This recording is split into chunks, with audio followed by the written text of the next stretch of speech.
dreamer dreams a dream. He sees the dream world with pleasures, pains, etc. But he wakes up and then loses all interest in the dream world. So it is same with the waking world also. Just as the dream world, being only a part of yourself and not different from you, ceases to interest you, so also the present world would cease to interest you if you awake from the waking dream or samsara and realize that it is part of yourself and not the objective reality. Hello friends, welcome to my channel All Things Spiritual. Today we will look into vasanas or the tendencies of the mind and how they play a vital role in our lives. And if you stay till the end, I will share with you an insight into how to know your past self on the basis of these vasanas. So stay on and please don't forget to like, share and subscribe if you like the content. A vasana is a behavioral tendency or karmic imprint which influences the present behavior of a person. According to Advaita Vedanta, a vasana literally means wishing or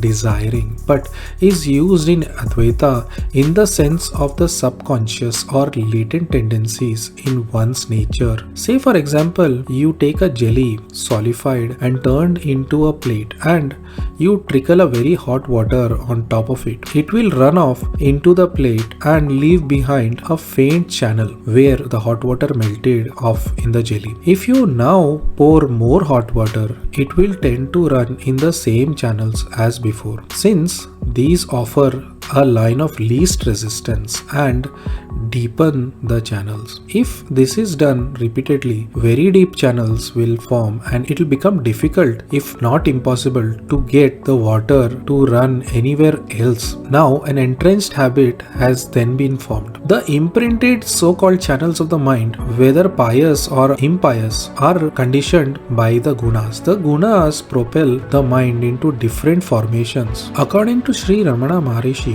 just as water in a pot reflects the enormous sun within the narrow limits of the pot, also even so the vasanas or the latent tendencies of the mind of the individual, acting as the reflecting medium, catch the all-pervading infinite light of consciousness arising from the heart and present in the form of our aham or I and the aham-vritti or the tendencies of the I in the phenomenon called the mind. Seeing only this reflection, the ajnani is deluded into the belief that he is the finite being or the jiva. If the mind becomes introverted through inquiry into the source of the aham or the I-vritti, the vasanas become extinct, and in the absence of reflecting medium or the phenomenon of reflection, namely the mind also disappears, being absorbed into the light of the one reality, the heart. This is the sum and substance of all that an aspirant needs to know. What is imperatively required of him is an earnest and one-pointed inquiry into the source of the aham or the I tendencies. Effortless and choiceless awareness in our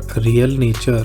If we can attain it or be in that state, it is alright, but one cannot reach it without effort. The effort is therefore of a deliberate meditation. All the age-long vasanas carry the mind outward and turn it to external objects. All such thoughts have to be given up and the mind then turned inward. For that, effort is then necessary for most people. Of course, every book says, be quiet and be still, but it is not easy. That is why all this effort is therefore necessary. Even if we find one who has once achieved the quiet state or the supreme state indicated by be quiet and be still, you may take it that the effort is therefore necessary and has already been finished in a previous life. So that effortlessness and choiceless awareness is reached only after deliberate meditation. That meditation can take any form which appeals to you the best. See what helps you to keep away from all other thoughts and adopt that method for your meditation. If a desire can be got rid of by satisfying it, there will be no harm in satisfying such a desire. But desires generally are not eradicated just by satisfaction. Trying to root them out that way is like pouring gasoline into a fire. At the same time, a proper remedy is not forcible suppression, since such repression is bound to react sooner or later into forceful surging up with undesirable consequences. The proper way to get rid of a desire is to find out who gets the desire and what is the source of such desire. When that is found, the desire is then rooted out and will never again emerge or grow. Small desires such as the desire to eat, drink and sleep and to attend to calls of nature, though these may also be classed among desires also, you can safely satisfy these. They will not implant vasanas in your mind, necessitating further birth. Those activities are just necessary to carry on life and not likely to develop or leave behind vasanas or tendencies. As a general rule, therefore, there is no harm in satisfying a desire where the satisfaction will not lead to further desires by creating vasanas in the mind. In this connection, Sri Bhagavan quoted, "Bliss will follow, but however much you may tell your mind about this truth, the mind will not keep quiet." It is the mind that won't keep quiet at all. It is the mind which tells the mind, "Be quiet and you will attain bliss." And though even our gurus says it, we never are quiet but stray into the world of Maya and sense objects. That is why conscious deliberate effort or meditation is required to attain the peaceful state or the state of being quiet. Why should your occupation or duties in life interfere with your spiritual effort? For instance, there is a difference between your activities at home and in the office. In your office activities, you are detached, and so long as you are doing your duty, you do not care what happens or whether it results in gain or loss to the employer. But your duties at your home are performed with attachment, and you are all the time anxious to whether they will bring advantage or disadvantage to you and your family. But it is possible to perform all the activities of life with detachment and regard to only self as a reality. It is wrong to suppose that if one is fixed in the self, one's duties in the life will not be done properly. It is like an actor. He dresses and acts and even feels the part that he is playing, but he knows really that he is not that character, but someone else in the real life. In the same way, why should the body consciousness or the feeling of I am the body disturb you?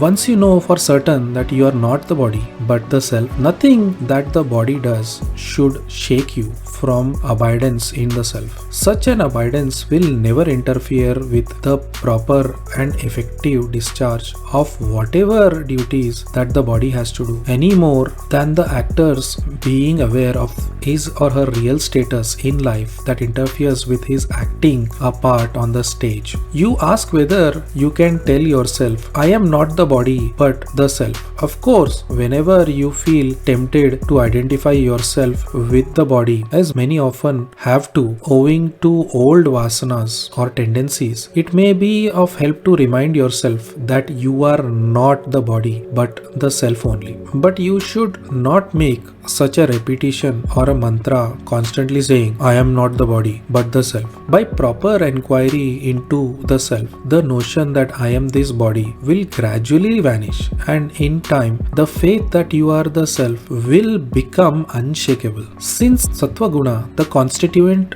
of Prakriti, which takes you to purity, intelligence, etc., is the nature of the mind, and since the mind is pure and undefiled like ether, what is called the mind is in truth of the nature of knowledge. When it stays in that natural, that is pure state, it has not even the name called the mind. It is only the erroneous knowledge which mistakes one for another that is called the mind. What was originally the pure sattva mind of the nature of pure knowledge forgets its nature on the account of nations, gets transformed into the world under the influence of the tamoguna or the destructive energies, the constituent of Prakriti which makes for dullness, inertness, etc.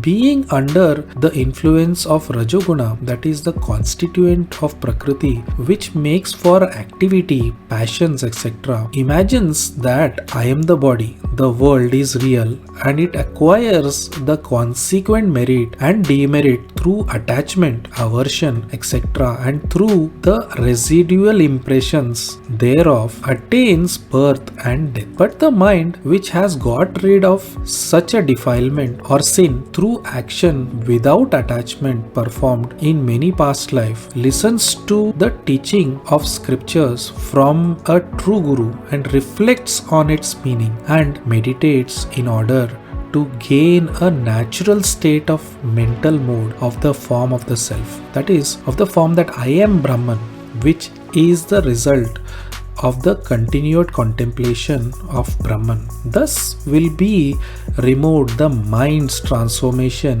into the world in the aspect of the Tamoguna and its roving therein the aspect of the Rajoguna. When this removal takes place, the mind becomes subtle and unmoving. It is only by the mind that is impure and is under the influence of Rajas and Tamas that reality, that is the self, which is very subtle and unchanging, cannot be experienced. Just as a piece of fine silk cloth cannot be stitched by a heavy crowbar, and as the details of the subtle objects cannot be distinguished by the light of the lamp flame that flickers in the world, but in the pure mind that has been rendered subtle and unmoving by the meditation described before, the self-bliss, that is the Brahman, will become manifest. As without mind there cannot be an experience, it is possible for the purified mind endowed with extremely subtle mode or vritti to experience the self-bliss by remaining in that form, that is, in the form of Brahman. Then the one self is of the nature of Brahman will be clearly experienced. So, just as the past dictates the present, and we are therefore in a perpetual flow of time, and in every moment of the present that becomes the past, the mind also moves through time, and so the tendencies of the mind also remain thus. They are locked up in an unknown or abhodh mind, and it releases the vasanas as a test to the jiva. The jiva then may succumb to it, or through meditative practices may be able to overcome such vasanas. Since we are not our thoughts, through a calm mind we can ask such a vasana, where do you come from? But this is not easy. This comes from our own past, and stronger the impressions, the deeper are the channels of vasanas that are present within us. An example is, say we have a desire of greed, and then we need to look at how frequently is our mind being attacked by it. The frequency may invoke the depth of the samskara. Some people just hanker for more and more, and it therefore never ends. The mind is just then wrapped in the vasanas, and it is not able to then get out of it.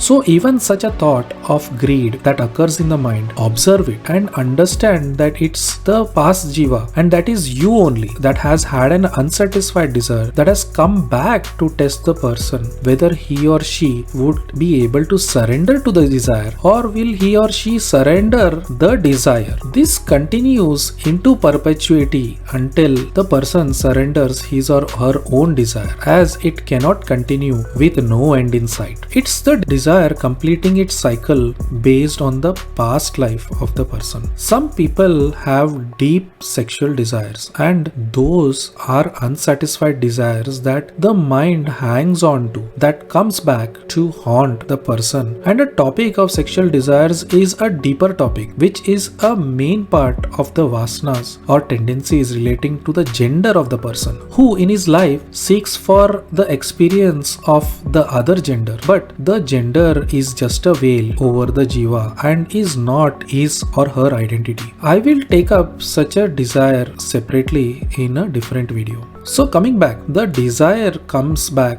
to to us, and based on the mind's makeup, if it is not calmed based on the meditative efforts, then the tendencies of the mind remain and the jiva doesn't get a better birth in his or her next life. The resulting life leads to more and more intense vasanas in the successive births.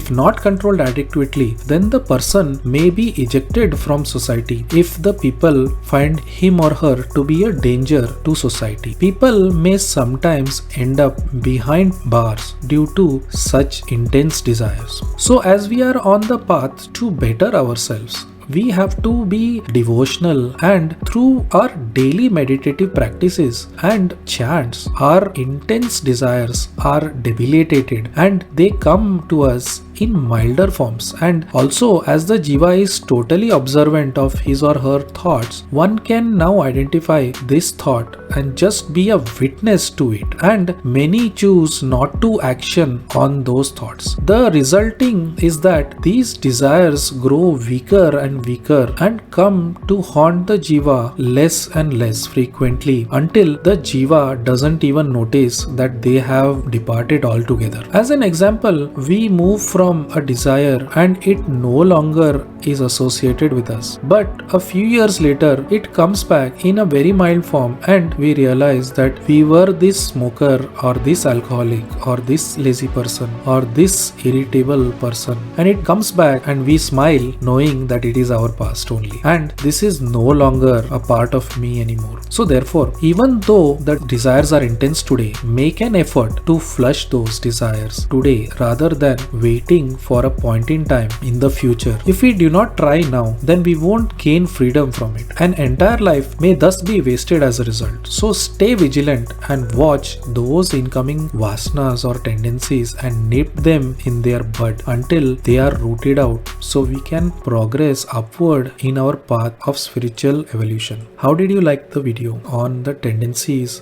of the mind or vasanas? Please do let me know in the comment section below. Please don't forget to like, share and subscribe to my channel, and I will see you next week with a new video.